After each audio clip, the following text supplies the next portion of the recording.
The cold wind of Wyoming blew hard across the dusty street as My Lin tightened the last button on a grey wool dress she had mended. Her fingers were raw from sewing. The tiny room behind the mercantile was her only world, and her needle was the only thing she could control in a town where a Chinese woman was treated like a shadow. She was 28, a widow, and the people of this town had already decided her life for her. In their eyes, she was just the Chinese widow, nothing more. The bell above her shop door rang, and My Lin's shoulders tensed. She knew that heavy step. Mr. Blackwood filled the doorway like a storm cloud, smelling of tobacco and power. He owned the mercantile, the bank, and half the county, and he wanted her. "Good afternoon, Mrs. Lin," he said, stepping closer than any decent man should. My Lin kept her eyes down on the sleeve she was mending. "I am working, sir." "That is fine work," he said, but he wasn't looking at the dress. He was looking at her. Such delicate hands should not struggle in a place like this. Her stomach twisted. "The dress is for Mrs. Albright." "I must finish it today," Blackwood chuckled. "She will wear it to church and pray for your soul." All in one breath he pushed aside a bolt of cloth, leaning closer. "I have asked you twice now, My. A woman alone is not safe. You need a husband. You need protection." "I am managing," she said. Her voice was steady, but inside she was shaking. "Are you?" Blackwood asked, his tone turning colder. "I hear young Wei is doing good work at my warehouse." "Quick, boy. But winter is coming. Jobs get thin." My Lin's needle froze. She looked up at him. Wei was her 17-year-old brother. He was all she had left. Blackwood smirked. "You do your duty, My, and I will do mine. I will not be your wife," she whispered. The smile slid from his face. Something cruel took its place. He reached out and tucked a stray curl of her silken black hair behind her ear. She jerked away. "Pennies from mending shirts won't save you," he said. "Your husband's debts are heavy. They belong to my bank. Your house by the creek belongs to my bank. Your brother's job is tied to my goodwill." He walked to the door and pulled it open, letting coal dust spill inside. "I will expect you for dinner Saturday," he said. "We will discuss the wedding." He left her shaking, staring at the empty doorway. That night, in the small, leaning house she shared with Wei, My Lin told him everything. Wei looked pale, almost sick. "You told him no," he said. "I told him no again," she whispered. "Today he talked about your job, our home." Wei swore under his breath. "We can't stay, My. We have to run. He will find us," she said. "He owns everything." They ate in silence. The stew tasted like sorrow. Wei slept, but My Lin stayed awake, staring at the dying fire. She could not marry Blackwood. She could not sell herself to save her brother. But if she refused, they would lose everything. The next morning, she went to the mercantile for thread. She kept her head low, praying not to see him. But in the back office, she heard Blackwood's voice through the door. "She is being difficult," he said. "But if she will not come willingly, then the bank will foreclose on Monday. Wei will lose his job by noon. Hunger will bring her to me." My Lin froze. The spool of thread dropped from her hand and rolled across the floor. "My property." She slipped out the side door. Her breath came fast as she ran home. There was only one thought in her mind. Run. She packed bread, cheese, her sewing kit, a quilt, and her late husband's old revolver. She took the few dollars she had saved in a tin. She saddled her mare, Petal, and pinned a note for Wei to the door. "I will find work. Blackwood cannot use me against you if I am gone. Go to the mission in Cheyenne. I will find you. I love you." And then she rode. She did not look back. 2 days later she fought through deep snow in the mountains. Nearly blind from cold, she followed nothing but hope, praying the memory of a name was enough. Gideon Cole, the rancher who had saved her once. The quiet man with storm-colored eyes. The man she had never forgotten. The night she found his cabin, she collapsed in the snow 20 yards from the door. She tried to crawl. She could not.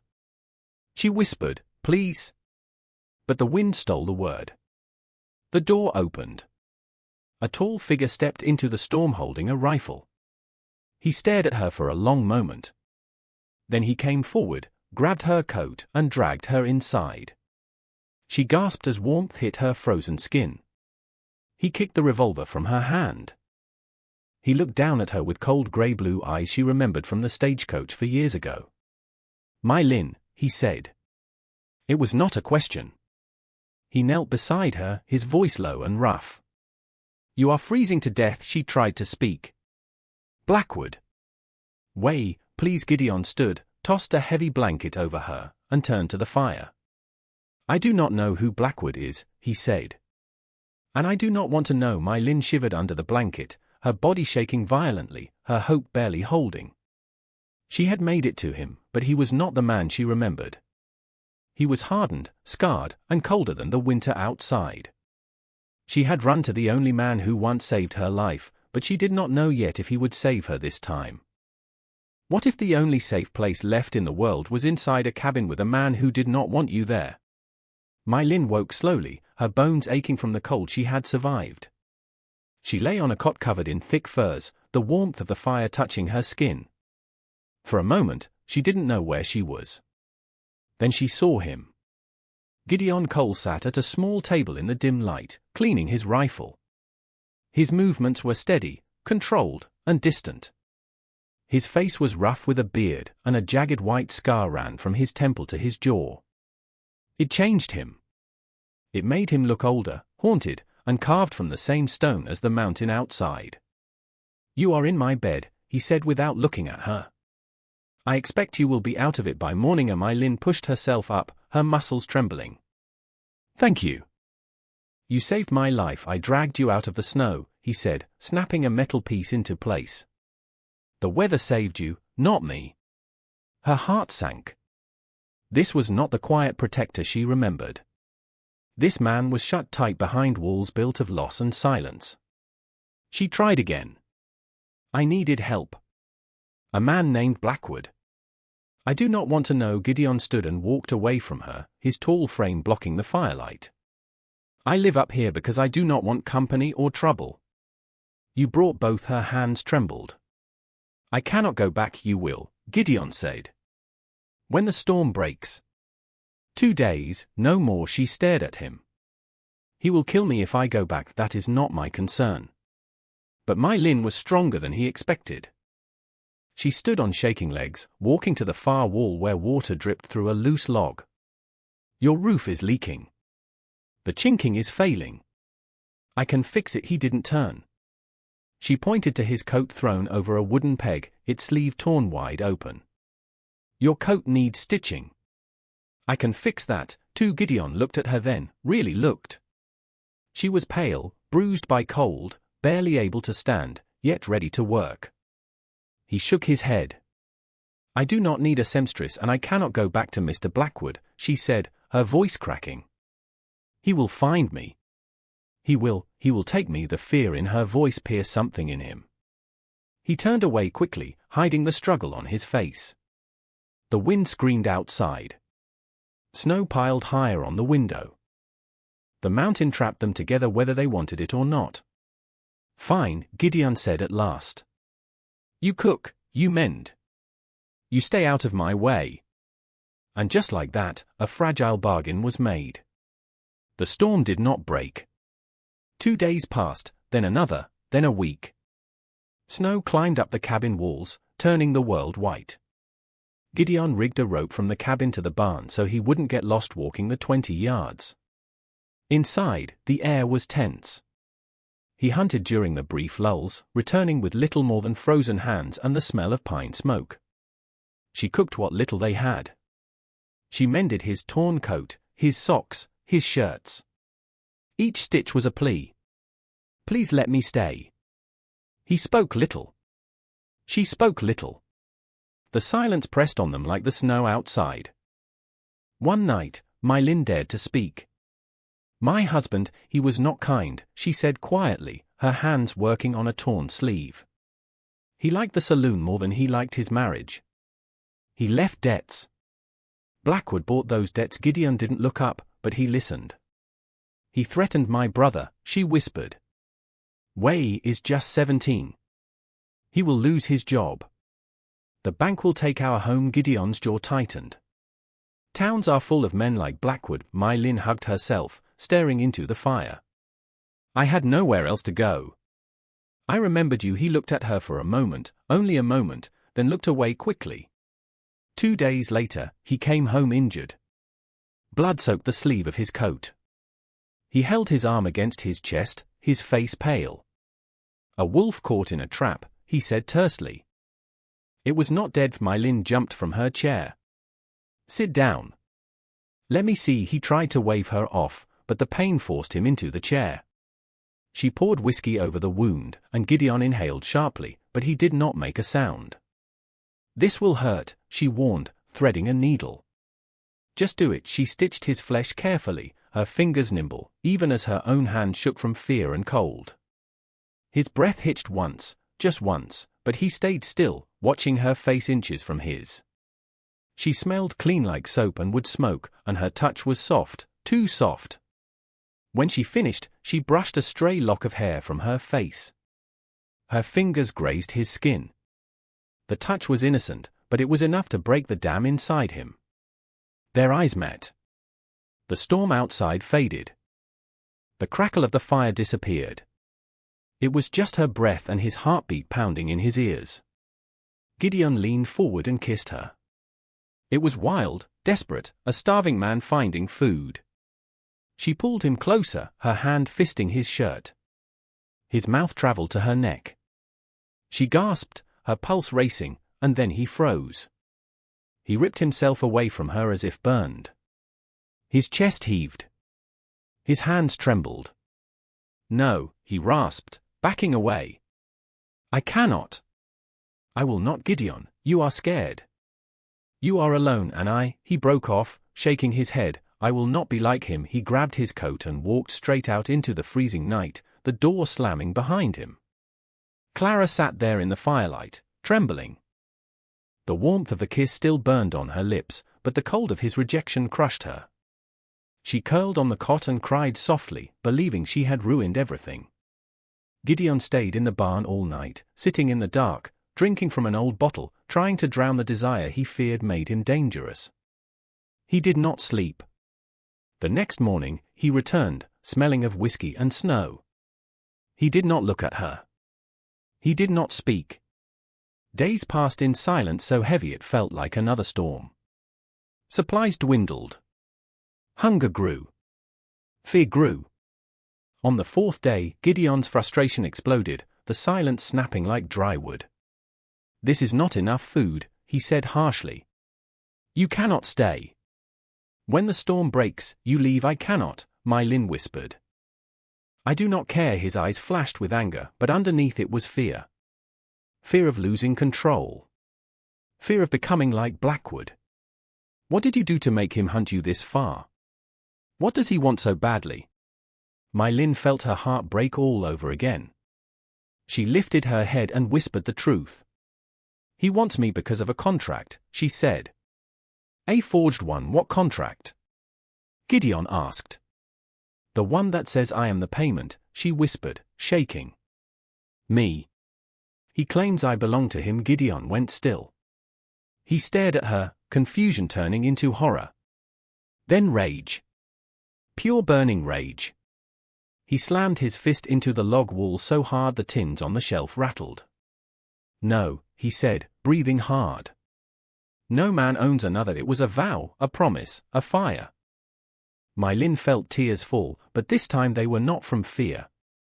Something inside her loosened, a knot that had been choking her for months. 2 days later, as the storm finally calmed, a single rider appeared in the canyon. A trapper tossed a sealed letter into the snow and rode away. Gideon brought it inside. My Lynn broke the seal with shaking hands. Blackwood's handwriting was thick and cruel. The storm has cleared. I am coming to collect what is mine. Expect me by the end of the week. My Lynn's breath stopped. He knows where I am, she whispered. She packed her few things in a frenzy. "I have to go, Gideon, please let me go." "He will kill you." Gideon grabbed her shoulders firmly, his voice low and steady. "I am not sending you away." She stared at him, tears falling. "But he will." "No," Gideon said. "This is where it ends." He looked toward the door, his jaw set with the steel of a man who had lost too much already. "He is not taking you." The old fear, the old pain, the old loneliness fell away. What remained between them was something raw and powerful. For the first time, My Lin believed she might survive this. Maybe not because she was strong, but because she was no longer alone. What would you do if the man who wanted to save you had to risk everything, even his life, to keep you free? The cabin was no longer just shelter. It became a fortress. Gideon worked with sharp focus, reinforcing the door with metal bands from an old wagon wheel and boarding up the window until only a thin gap remained for My Lin's rifle.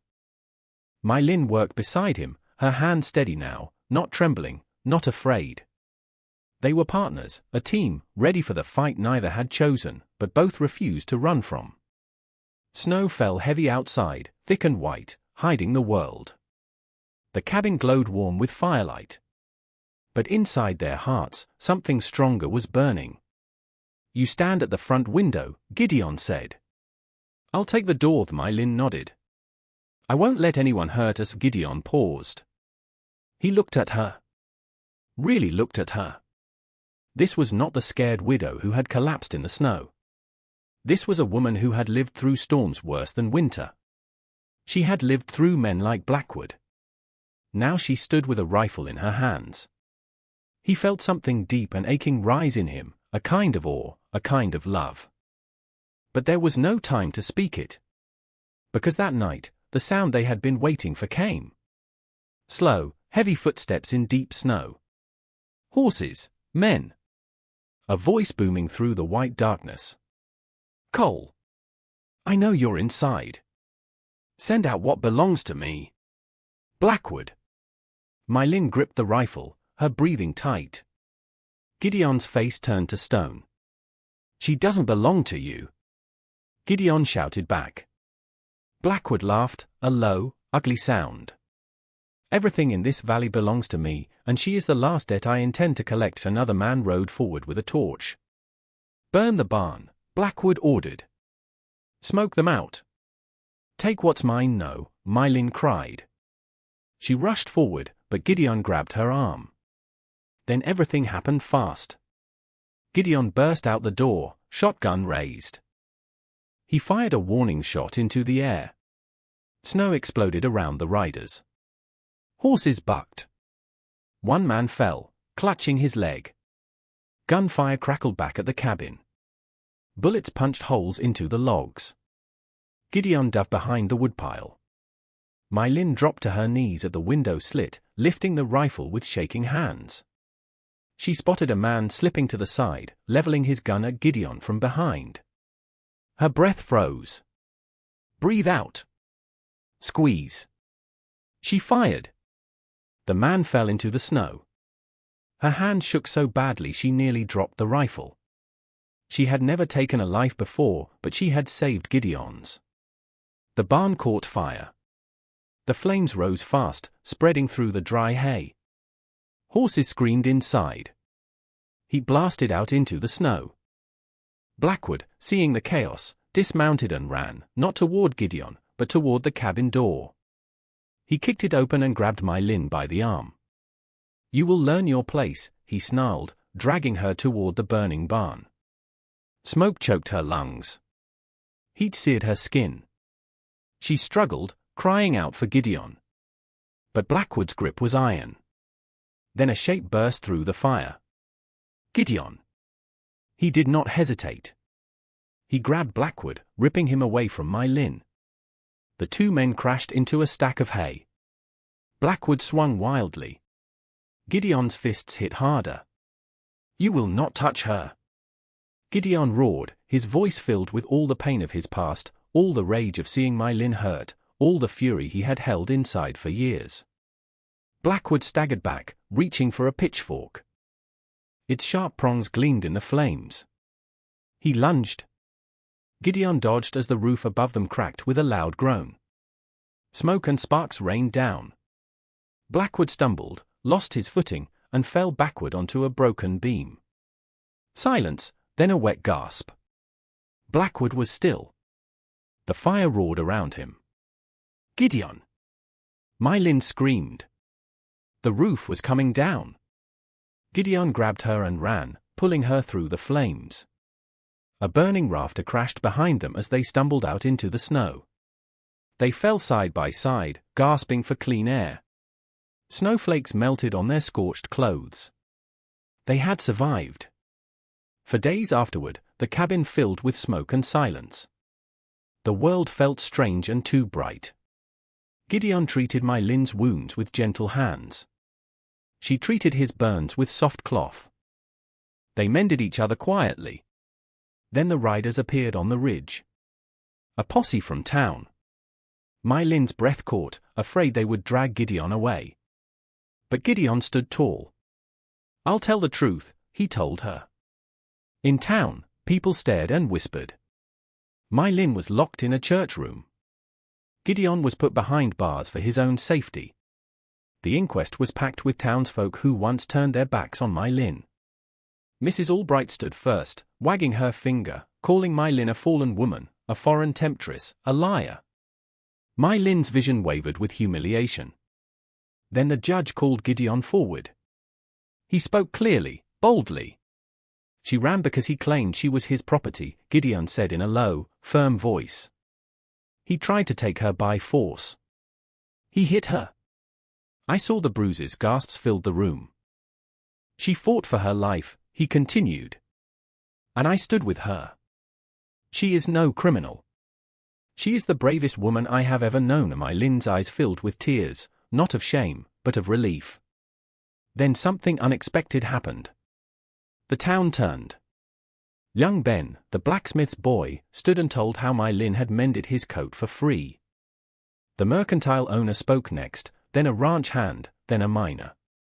One by one, people admitted how Blackwood had threatened them, cheated them, scared them. Their fear broke. Their voices rose. Finally, Judge Morrison struck his gavel. Mrs. Lynn and Mr. Cole acted in clear self-defense. "They are free." The whole room exhaled. Gideon looked for my Lynn. She ran to him, and he caught her in his arms for the first time in front of others. Her tears soaked his shirt. He held her tight, not caring who watched. They rode out of town with supplies, horses, and apologies. Back on the mountain, they rebuilt the barn. They planted seeds. They repaired the cabin together. Day by day, spring melted the snow and eased the scars inside them. One warm evening, my Lynn walked into the cabin wearing the same grey dress. Her hair was loose, her eyes soft and filled with something deep. Gideon set down the harness he was mending. His breath caught. She raised her hand slowly to the buttons at her collar. This time, the air was still. No fear, no running, no shame. One by one, she unbuttoned the dress, but paused before the last one. "I should undress first," she whispered. Gideon froze as her dress fell to the cabin floor like a dropped shadow. He crossed the room and gathered her into his arms. She held him just as tight. Two broken souls who had fought through fire and winter to find one another. And in the quiet of their small cabin, with the smell of warm bread and pine smoke in the air, they finally became whole.